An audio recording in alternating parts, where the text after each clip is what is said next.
Jax's revenge domain. I spent 25 years mapping this valley, respecting the lines that separate fortune from ruin. When a hotshot developer screamed my work was worthless and fired me for refusing to fudge the numbers, I didn't argue. I just packed my gear. He wanted to build fast. Fine. But he built his empire on land he didn't own, and I held the only map proving it. The mud in Whispering Pines Valley has a way of remembering things people forget. It was 6 a.m. on a Tuesday in mid-October, the kind of morning where fog clings to your boots and the air tastes like wet pine needles and ozone. My breath plumed in front of me as I adjusted the tripod of my total station, leveling the bubble with muscle memory that only comes from 3 decades in the trade. My name is Harold Pierce. I'm 57 years old, and I'm a land surveyor. To most people, I'm just the guy in the high-visibility vest standing on the side of the road, staring through a lens at a guy holding a stick. But to those who know, I'm the historian of ownership. I translate the abstract legal language of deeds into the physical reality of iron pins and concrete monuments. I tell you where your world ends and your neighbor's begins. Before this job, I spent 8 years in the Army Corps of Engineers, 2 deployments in Iraq, 1 in Afghanistan. I learned to read the land like a book, whether it was mapping forward operating bases in Helmand Province or surveying blast damage in Fallujah. The Army taught me precision. The Army taught me that when lives are on the line, you don't guess. You measure twice, cut once, and you never, ever lie about what you find. That training served me well in civilian life. For 25 years, I've been the guy developers call when they need to know exactly where their property ends. I've mapped everything from suburban subdivisions to industrial complexes. I've never falsified a survey. Not once. Not for money, not for friendship, not for convenience. The coordinates don't lie, and neither do I. Harold, you seeing what I'm seeing? I looked up from the eyepiece. Roger Coleman was standing about 300 feet down the slope, holding the prism pole. He was waist deep in a patch of brambles that hadn't been cleared yet. Roger was a good man, 45 years old, steady as a rock. He'd been with me for 12 years, ever since his discharge from the Marines. We understood each other without a lot of words. Military guys usually do. I see you, Roger, I called out, my voice carrying easily over the silent, damp earth. Hold it steady. We need to lock this corner before the heavy machinery rolls in. I looked back through the lens. The laser shot out, bounced off the prism, and returned the data. I marked it in my field book. The coordinates were precise, down to the millimeter. But something was off. The numbers didn't match what I was expecting based on the county GIS data they'd provided. I walked down the slope, my boots squelching in the heavy clay. The smell of decomposing leaves and wet earth filled my nostrils. This was old-growth forest, the kind that had been here when my grandfather was young. When I reached Roger, he was pointing at a rusted iron pipe sticking barely an inch out of the ground, hidden beneath a layer of decaying leaves. "This is the 1955 marker," Roger said, wiping sweat from his forehead despite the chill. "But the digital plans, the ones sent over from corporate, they have the property line 50 feet past this." I crouched down, brushing the dirt away from the cap of the pipe. Years of experience had taught me to read these old markers like fingerprints. I recognized the stamp immediately. R.J. Campbell, LS-204. Campbell was my mentor back when I first got out of the Army Corps. He'd taken me under his wing, taught me the difference between surveying and real surveying. Campbell was old school. He never made mistakes. If Campbell put a pipe here in 1955, this was the line. Period. "The digital plans are wrong, Roger," I said quietly, standing up, looking toward the dense tree line that bordered the construction zone. "County GIS maps are good for tax assessment, but they're not legal boundaries. This pipe is." "Harold," Roger said, his voice dropping to a whisper, "if the line is here, then the foundation for Tower A, the one they're supposed to start pouring on Thursday, is sitting on land they don't own." I finished the thought for him. I looked at the massive cleared lot behind us, 15 acres of stumps and mud where ancient Douglas firs had stood just 6 months ago. This was the Vista Grande project, a $300 million luxury condo development that was supposed to revitalize Whispering Pines County. It was the biggest job of my career and arguably the most important project in the county's history, the kind of development that either makes a place or breaks it.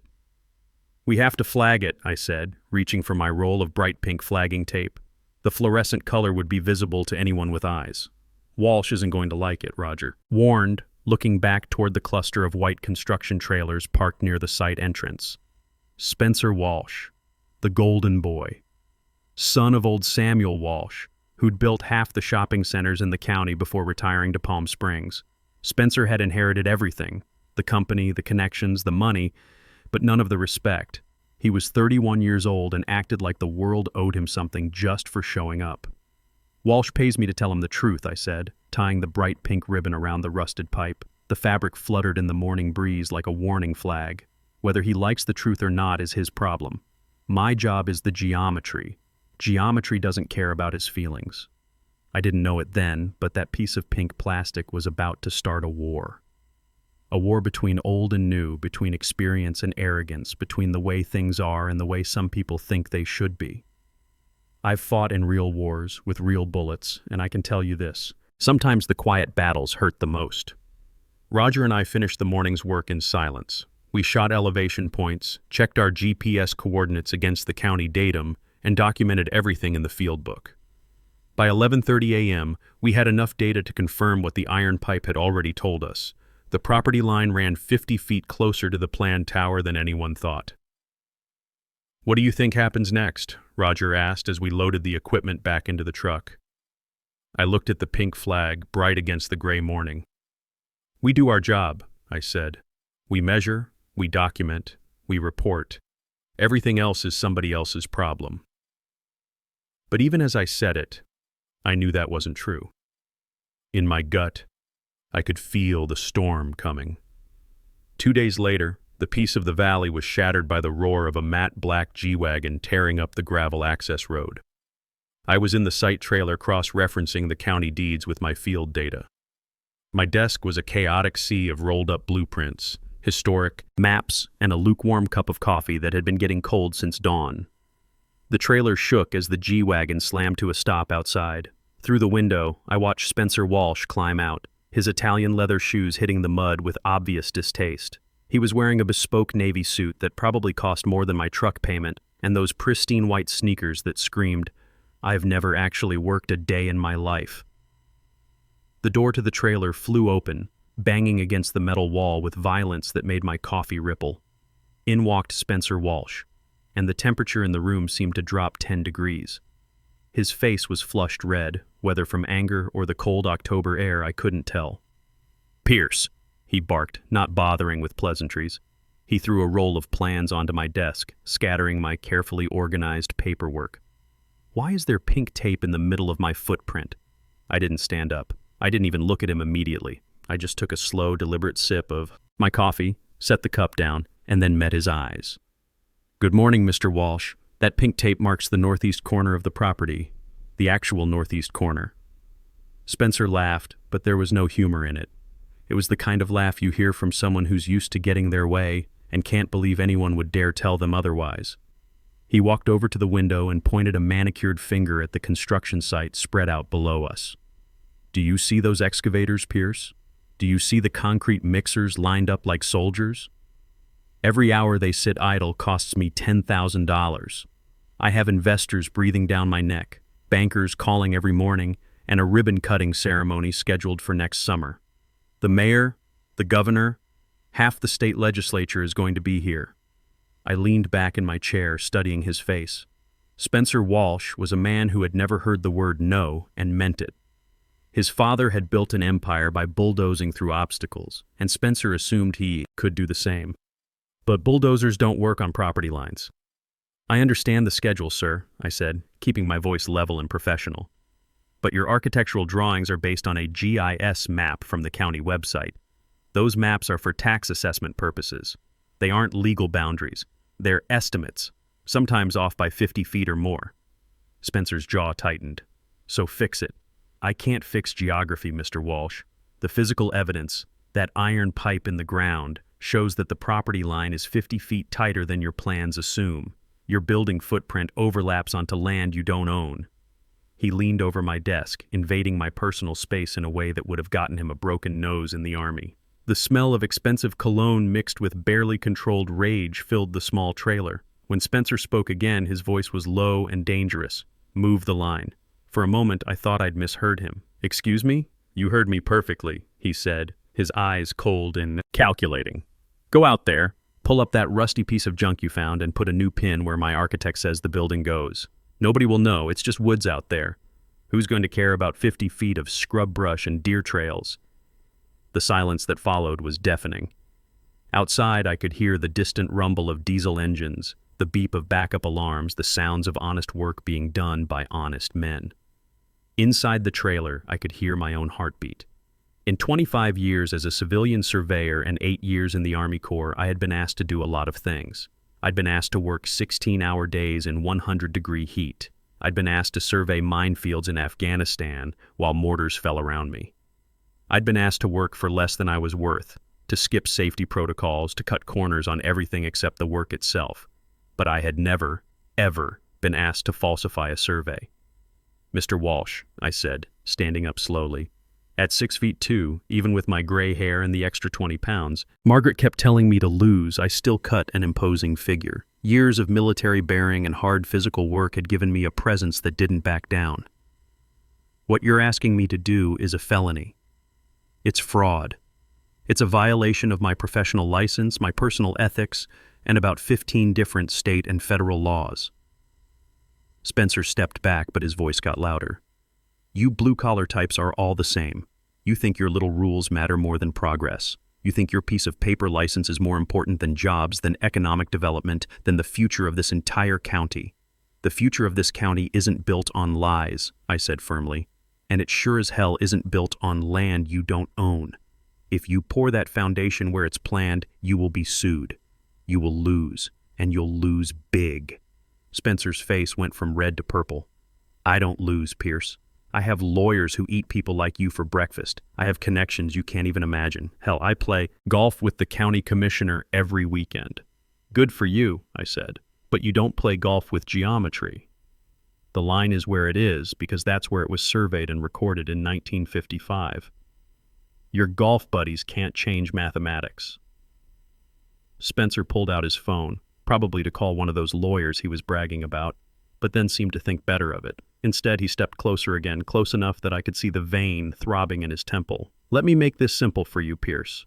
You have two choices. You can be a team player, make a small adjustment to help this project succeed, and be well compensated for your flexibility. Or you can be a roadblock. And I remove roadblocks." The threat hung in the air like smoke. I'd heard threats before from insurgents in Iraq who promised to kill me and my family, from drunk contractors who didn't like my site reports, from bureaucrats who wanted to cut corners on safety inspections, but this felt different. This was coming from someone who had the money and connections to actually follow through. "Mr. Walsh," I said, picking up my field book and sliding it into my jacket pocket. "The real world is defined by coordinates, iron pins, concrete monuments, legal descriptions that go back 150 years. Your money can buy a lot of things, but it can't change the fact that your building is designed to sit on land you don't own." Spencer's phone rang. He glanced at it, saw whoever was calling, and his expression shifted from rage to something that might have been panic. "This isn't over, Pierce," he said, backing toward the door. "You think you're protecting something important here, but you're just protecting weeds and rocks.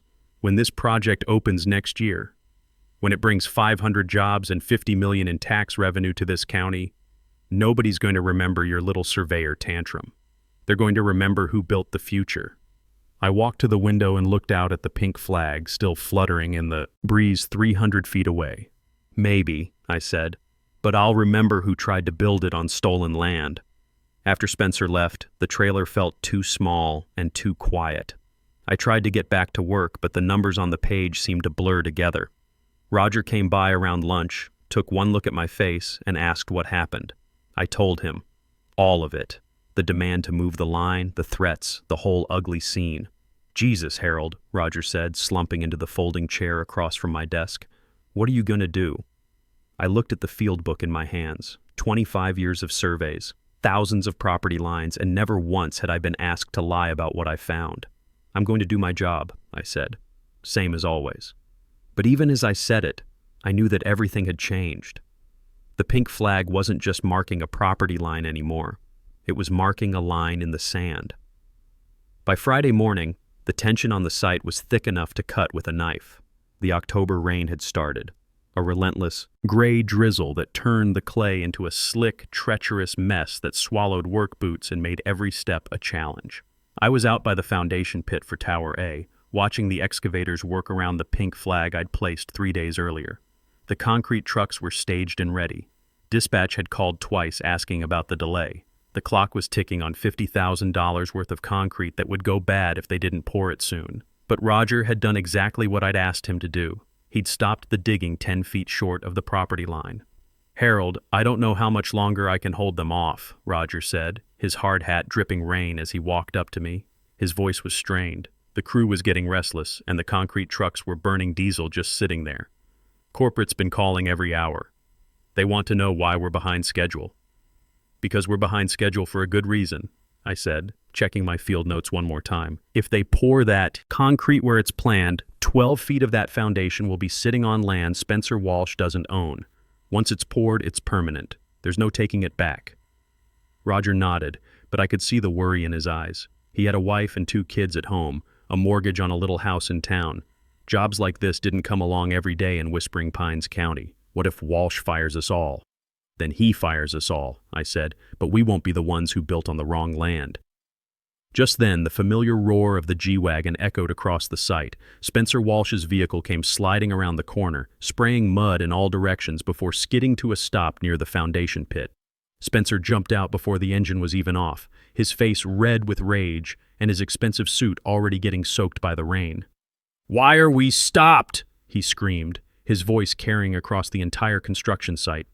Workers stopped what they were doing and turned to watch. "Those trucks have been sitting there for 3 hours. That concrete is going to set up in the mixers." "Mr. Walsh," Roger started to say, but Spencer cut him off with a wave of his hand. "I don't want to hear it from you," Spencer snapped, pointing directly at me. "I want to hear it from the man who thinks he knows better than architects, engineers, and lawyers.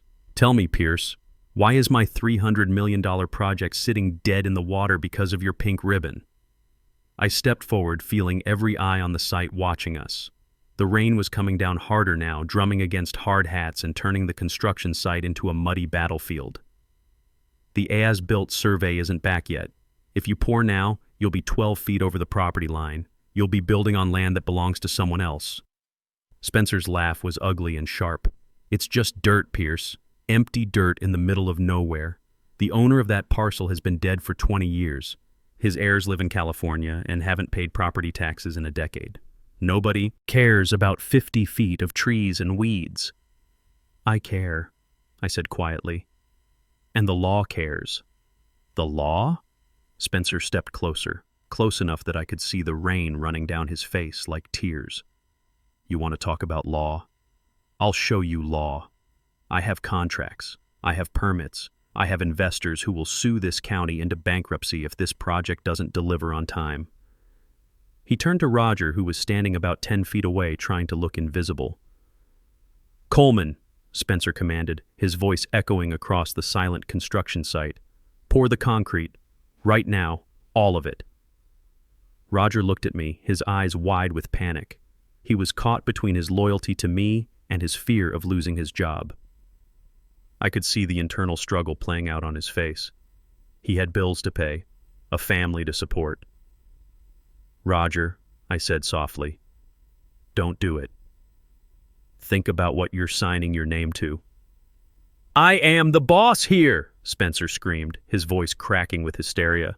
"I signed the paychecks, I own this site, I own these trucks, and I own every single person working here. Pour the damn concrete or every single one of you is fired." The silence that followed was deafening. 20 workers stood in the rain, watching this drama unfold. These were good men, family men, who couldn't afford to lose their jobs in a county where work was hard to find. Roger looked at me one more time, his expression saying everything his words couldn't. "I'm sorry, Harold," he whispered, just loud enough for me to hear. Then he lifted his radio to his mouth. "All units, begin the pour. Let's get this done." As the chutes lowered and the gray concrete began to flow into the rebar cage, I watched Spencer's face transform. The rage was replaced by something that looked almost like relief, as if he'd been holding his breath for days and could finally exhale. "See, Pierce," Spencer said, wiping rain from his face with a silk handkerchief. "This is how the real world works. Money always wins over mathematics. Power always beats power. Principles. I looked at the concrete covering the earth, covering the truth, covering any chance Spencer Walsh had of claiming ignorance later. Not always, I said quietly. Sometimes mathematics just waits. The concrete pour took 6 hours. By the time it was finished, the foundation for Tower A was a massive gray rectangle curing in the autumn rain. To anyone else, it looked like progress. To me, it looked like evidence. I spent the weekend in my basement office, surrounded by maps and legal documents that went back to the territorial days. The house was quiet except for the sound of rain on the roof and Margaret moving around upstairs, giving me space to work through whatever was eating at me. I spread out the 1955 survey map, the one that showed R.J. Campbell's original boundary markers. I traced the property line with my finger, following it north to where Spencer's concrete was now curing. According to every map I had, every legal description in the county records, 12 feet of that foundation was trespassing. But Spencer was right about one thing. The legal owner was dead. His heirs might not even know they owned the land. A good lawyer could probably tie this up in court for years while Spencer finished his building and started selling condos. That's when I remembered the symbol on Campbell's map. A small circle with hash marks right at the northeast corner where Spencer's foundation now sat. Next to it, in Campbell's precise handwriting, U.S. Department of Interior marker 7B. I pulled out my old surveying textbooks, the ones from my Army Corps days that covered federal land markers. It took me 2 hours of searching, but I finally found what I was looking for in a dusty manual titled Federal Heritage Site Designations. Marker 7B wasn't just a property corner. It marked the boundary of a federally protected conservation easement established in 1979 to preserve a historic Native American trading route. The land Spencer had just poured concrete on wasn't just privately owned. It was federally protected heritage land. And under federal law, the penalties for disturbing protected heritage sites weren't just fines. They included criminal prosecution, asset forfeiture, and immediate cease and desist orders that could shut down everything within a mile radius. Spencer Walsh hadn't just built on the wrong land. He'd committed a federal crime. I reached for my phone and dialed a number I hadn't called in 5 years. Patricia Foster had been my intern 15 years ago, a scared 22-year-old law student who'd almost quit after making a mistake on a title search. I'd spent all night helping her fix it, teaching her how to read the old land records that the county had digitized poorly. Now she was the best land use attorney in the state. The phone rang once. "Hello, Harold." Patricia's voice was cool and professional. "I was wondering when you'd call. You heard about Vista Grande?" "I hear about everything, Harold. Word is you lost your touch. Word is Spencer Walsh had to fire you for incompetence." "Spencer Walsh just built a $300 million building on federal heritage land," I said, "and I can prove it." The silence on the other end of the line lasted so long I thought the call had dropped. "How soon can you get to my office?" Patricia finally asked. "I'm on my way." Patricia Foster's law office occupied the entire 15th floor of the tallest building in the county. When I walked into her conference room that Monday afternoon, she was standing by the floor-to-ceiling windows, looking out at the valley where Spencer's tower was taking shape day by day. She'd changed a lot since her internship days. Gone was the nervous young woman who'd nearly quit over a title search mistake. The Patricia Foster who turned around to greet me was wearing a tailored suit that looked like armor, and her smile was sharp enough to cut glass. "Show me what you've got, Harold." I spread my evidence across her mahogany conference table. The 1955 survey map, the field book from the Vista Grande job, the federal heritage designation documents, the GPS coordinates that proved exactly where Spencer's foundation sat. Patricia studied each document with the intensity of a surgeon examining X-rays. She put on reading glasses, cross-referenced coordinates, and made notes in neat handwriting that reminded me of Campbell's old surveys. After 20 minutes, she looked up. "Harold, do you know what the penalty is for willfully disturbing a Class A federal heritage site?" "I know it's serious." "It's devastating," she corrected. "Under the Archaeological Resources Protection Act, willful destruction of protected sites carries criminal prosecution, asset forfeiture of all equipment used in the crime, and immediate cessation of all development activity within a 1-mile radius." She walked back to the window, looking out at Spencer's construction site. If we file now, we can get an injunction. Stop construction immediately. Spencer pays a fine, redesigns the building, and moves on with his life. I frowned. That doesn't sound devastating. Patricia smiled, and there was something predatory about it. That's if we file now. But Harold, what if we wait? What if we let him finish the building? Let him spend every dollar he has and every dollar he can borrow. Let him sell units to investors, hold his grand opening, invite the governor. The pieces clicked into place. Then he has to tear the whole thing down. Every beam, every window, every marble tile. Patricia's voice was soft, almost gentle. The federal law is clear. Protected heritage sites must be restored to their original condition. You can't partially demolish a 15-story building. Once the foundation is compromised, the whole structure becomes unstable. I thought about Spencer's smug face as he'd forced Roger to pour the concrete. How long do we wait? Until he has everything to lose, Patricia said. Can you do that, Harold? Can you watch him build his empire knowing you hold the dynamite that will bring it all down? I looked out at the valley, where the steel skeleton of Spencer's tower was already rising above the tree line. He called me obsolete, worthless. He destroyed my reputation and blackballed me from working in this county. Then let him think he won, Patricia said. Silence is the loudest sound in the world when you're holding a grenade. For the next 8 months, that silence nearly killed me. Spencer had made sure I couldn't find work anywhere in the county. The story he spread was simple and effective. Harold Pierce was an aging surveyor who'd lost his edge, made a critical mistake on the Vista Grande project, and then tried to cover it up by blaming the client. I applied to 6 different firms. 3 never called back. 2 told me they'd heard about my reliability problems. 1, a guy I'd known for 20 years, was honest about it. Harold, I'd like to help, but Spencer Walsh has connections. He's promising work to firms that stay away from you and threatening lawsuits against anyone who hires you. So I stayed home, I chopped firewood until my shed was full, then chopped more just to have something to do with my hands. I repaired everything in the house that Margaret had been asking me to fix for years. I read books, took long walks in the woods, and tried not to drive past the construction site. But I couldn't help myself. Once a month, I'd find an excuse to drive through town, and I'd see the progress. The steel frame rising floor by floor, the glass curtain wall going in, the parking garage, the landscaping, the sign that read Vista Grande, where luxury meets nature. By spring, Spencer was holding hard hat tours for potential buyers. The local newspaper ran a feature story about his vision for the future of mountain living. There was a photo of him in his spotless construction helmet, pointing at architectural drawings, talking about how he'd overcome all obstacles to make the project a reality. The grand opening was scheduled for Memorial Day weekend. Spencer had invited everyone who mattered in the county, the mayor, the county commissioners, the governor's office. He'd even invited me, though the invitation was addressed to occupant rather than using my name. Margaret found it in the mail and brought it to me with a questioning look. "Are we going?" she asked. I looked at the gold-embossed invitation. "Oh, we're going. Patricia says the view from the front row is going to be spectacular." The night of the grand opening was warm and clear. The construction fence had been replaced with manicured landscaping. Valet parking attendants in black ties directed a steady stream of luxury cars up the winding driveway. A string quartet played classical music on the marble terrace, and waiters in white jackets served champagne and hors d'oeuvres.